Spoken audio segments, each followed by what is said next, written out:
থেকে কোনো মাজারে টাকা দিবেন না, পয়সা দিবেন না, আগরবাতি দিবেন না, মোমবাতি দিবেন না, গোলাপ পানি দিবেন না। কারা কারা দিবেন না হাত উঁচু করে দেখা। সুবহানাল্লাহ, আলহামদুলিল্লাহ, লা ইলাহা ইল্লাল্লাহ। সুবহানাল্লাহ, আলহামদুলিল্লাহ, লা ইলাহা ইল্লাল্লাহ। সুবহানাল্লাহ,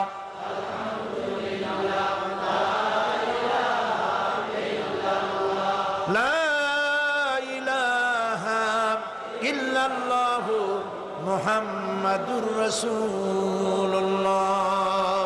আল্লাহুম্মা আমিন। রব্বানা যালামনা আনফুসানা ওয়া ইন লাম তাগফির লানা ওয়া তারহামনা লানাকুনান্না মিনাল খাসিরিন। রব্বুল আলামিন, तमाम পৃথিবীর মাটির নিচে যত মুমিন মুমিনাত শুয়ে আছে, আল্লাহ কবরগুলি কি জান্নাতের টুকরা বানায়া দাও। আয় আল্লাহ তাআলা, এই মুহূর্তে মনে পড়ে গেল আমাদের মা বাপের কথা। রব্বুল আলামিন, আমাদের আব্বা জান কত বছর আগে দুনিয়া থেকে বিদায় হয়ে গেল, নাম ধরে আর কেউ ডাকে না। কত কষ্ট করেছে, ধান বিক্রি করে, সুপারি বিক্রি করে, নিজের পেটে না দিয়া নিজের ভালো জামা না বানাইয়া আমাদের লেখাপড়া শিখাইছে, বাড়িঘর বানালো। আর একদিন তোমার ডাকে সাড়া দিয়া চলে গেল। যুগের পরে যুগ চলে গেল, বাপের মুখ আর দেখি না।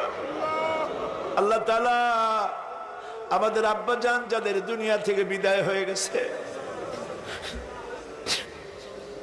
কবরটাকে বেহেশত বানায়া দাও। তুমি সম্রাটের সম্রাট, তুমি রাজাধিরাজ। তোমার মহব্বত ছাড়া কোনো মহব্বত যেন কলিজায় থাকে না মাবুদ। তোমাকে ছাড়া কাউকে যেন ভয় করি না মাবুদ। সারা জীবন শিরক আর বিদআত থেকে আমাদের তুমি বাঁচাও। আল্লাহ, তোমার জাহান্নামকে আমরা ভয় পাই। আল্লাহুম্মা আজিরনা মিনান নার, আল্লাহুম্মা আজিরনা মিনান নার, আল্লাহুম্মা আজিরনা মিনান নার। রব্বানা তাকাব্বাল মিন্না ইন্নাকা আনতাস সামিউল আলিম ওয়া তুব আলাইনা ইন্নাকা আনতাত তাওয়াবুর রহিম। সুবহান রাব্বিকা রাব্বিল ইজ্জাতি আম্মা ইয়াসিফুন ওয়া সালামুন আলাল মুরসালিন ওয়ালহামদুলিল্লাহি রাব্বিল আলামিন। ওয়াজআল আখিরা কালামিনা ইনদাল মাউত লা ইলাহা ইল্লাল্লাহু মুহাম্মাদুর রাসূলুল্লাহ। এই শিবিরের কাছে যাতে আসতে না পারে সেই জন্য বলা হয় হাত কাটা, রক কাটা। কার রক কাটছে কোন দেখান। আমি তো চ্যালেঞ্জ করেছি, শিবির কার ছেলের কোন বিশ্ববিদ্যালয় কোথায় কার রক কেটেছে যদি প্রমাণ করতে পারো, শিবিরের পক্ষে একটি কথাও আমি বলবো না। তাফসীর মাহফিল CHP ইসলামী ছাত্র শিবির কলেজের ছাত্র, বিশ্ববিদ্যালয়ের ছাত্র। আমাদের দেশে স্কুল কলেজ বিশ্ববিদ্যালয়ে যেসব ছেলেমেয়েরা পড়াশোনা করে, ওরা কি মঙ্গল গ্রহে থেকে আসছে না আমাদের ছেলেমেয়ে? বলেন কাদের? আমাদের ছেলেমেয়ে। কিন্তু বিশ্ববিদ্যালয় থেকে আমরা যে ধরনের ছাত্র আশা করি সেরকম ছাত্র কি বেরোচ্ছে?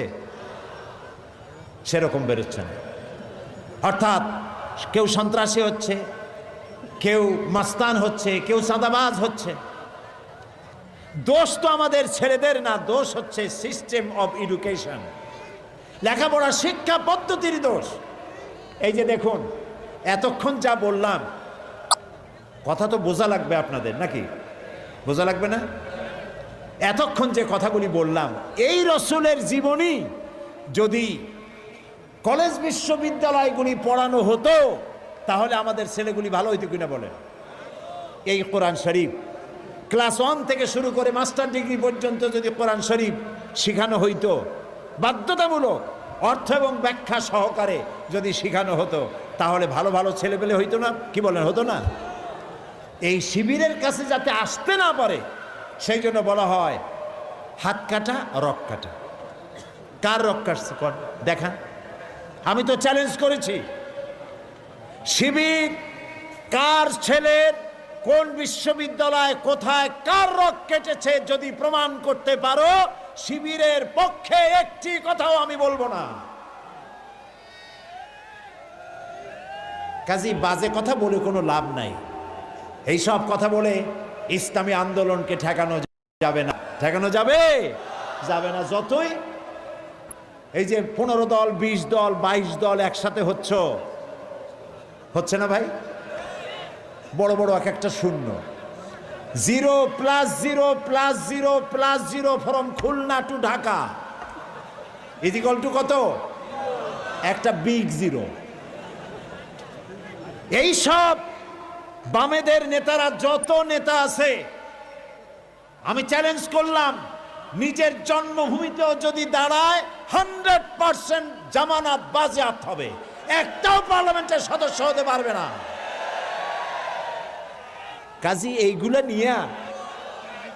নিয়ে দল করিয়া, বড় বড় দল দেখাইয়া ইসলামের বিরুদ্ধে কথা বলিয়া কোনো পার পাওয়া যাবে না ইনশাআল্লাহ। বলেন ইনশাআল্লাহ। মানুষকে চরিত্রবান বানাতে হবে। সেই চরিত্রবান বানায় কোরআন। চরিত্রবান বানায় কিসে? কোরআনে বানায়। মাদ্রাসার শিক্ষা আর বিশ্ববিদ্যালয়ের শিক্ষা, দুই শিক্ষা এক না। এই জন্য আমি বলে থাকি, আপনারা লক্ষ্য করে দেখবেন, মাদ্রাসায় যারা পড়াশোনা করে অপরাধ প্রবণতা সেখানে কম। এটা ঠিক কিনা বলেন? অপরাধ প্রবণতা কম কোথায়? আমি একথা বলবো না যে মাদ্রাসায় যারা পড়ে তারা ফেরেশতা, আমি তা বলবো না। অপেক্ষাকৃত সব থেকে ভালো হয় কোথায় বলেন? একটা প্রমাণ দেই। আপনারা যদি হাঁটাহাঁটি করেন তাহলে আমার পক্ষে কথা বলা মুশকিল। প্রিয় ভাই সব, বাংলাদেশে 460টা থানা আছে, 460টা উপজেলা আছে। প্রত্যেকটি উপজেলায় থানায় ওই এলাকার গুন্ডা বদমাইশ চোর ডাকাতদের লিস্ট আছে না নাই? বলেন আছে কিনা? এই খুলনা কোতোয়ালি থানা আছে না একটা, ফুলতলা থানা আছে, সোনাডাঙ্গা থানা আছে, রূপসা থানা আছে না? এখানে একটু যাইয়া ওসি সাহেবকে বলবেন না থানার চোর ডাকাত বদমাইশ মাস্তান সাদাবাজ খুনি ওদের একটা লিস্ট আমাদের দেখান। এবার লিস্ট সামনে নিয়ে দেখেন ওখানে কয়জন মৌলানার নাম আছে, কয়জন পীর সাহেবের নাম আছে, কয়জন মসজিদের ইমামের নাম আছে, কয়জন মাদ্রাসার শিক্ষকের নাম আছে। এই কথাগুলি কি মাথায় ঢোকে? বুঝতে পারেন? আচ্ছা, জেলখানা আছে না বাংলাদেশের সব জায়গায়? জেলারের কাছে যান এবং লিস্ট তালাশ করেন, ওখানে লিস্টটা হাতে নেন। মাদ্রাসায় শিক্ষিত লোক জেলখানায় কয়েদি বেশি না কলেজ বিশ্ববিদ্যালয়ে যারা বলেছে তারা বেশি? তাহলে মানুষ তো লাভের দিকে বেশি যায়। আপনারা কি লাভে যাবেন না নোকসানে যাবেন? কোনটায় যাবেন? লাভের দিকে যেতে চান কারা? দেখি তো লাভ চান কারা কারা? ও মাশাআল্লাহ, কি এর লাভটা বোঝার আগে হাত উঁচু করে ফেলেছেন। আচ্ছা, হাত নামান। মানুষ লাভের দিকে ঝোঁক প্রবণতা থাকে বেশি, নোকসানের দিকে কেউ যাইতে চায় না। এটাই তো ঠিক কথা। এখন যেটা বলবো সেটা কোরআনও না হাদিসও না, এটি রূপক কথা। কিয়ামতের দিন এক ব্যক্তিকে উপস্থিত করা হবে, এক ব্যবসায়ী। তারে ফেরেশতা বলবে, ব্যবসায়ী তুমি যে আমল করেছো দুনিয়ায়, পাপ আর পুণ্য দুটো সমান সমান হয়ে গেছে, এখন তুমিই বলো কোথায় যাবা, বেহেশতে যাবা না দোজখে যাবা? ব্যবসায়ী বলতেছে, ভাই ফেরেশতা আমি তো ব্যবসায়ী মানুষ, বেহেশতেও চিনি না দোজখও চিনি না, যেখানে গেলে আমার 2 টাকা লাভ হয় ওইখানে আমার পাঠায়। মানুষেরা লাভের প্রতি ঝোঁক প্রবণতা এটা বেশি।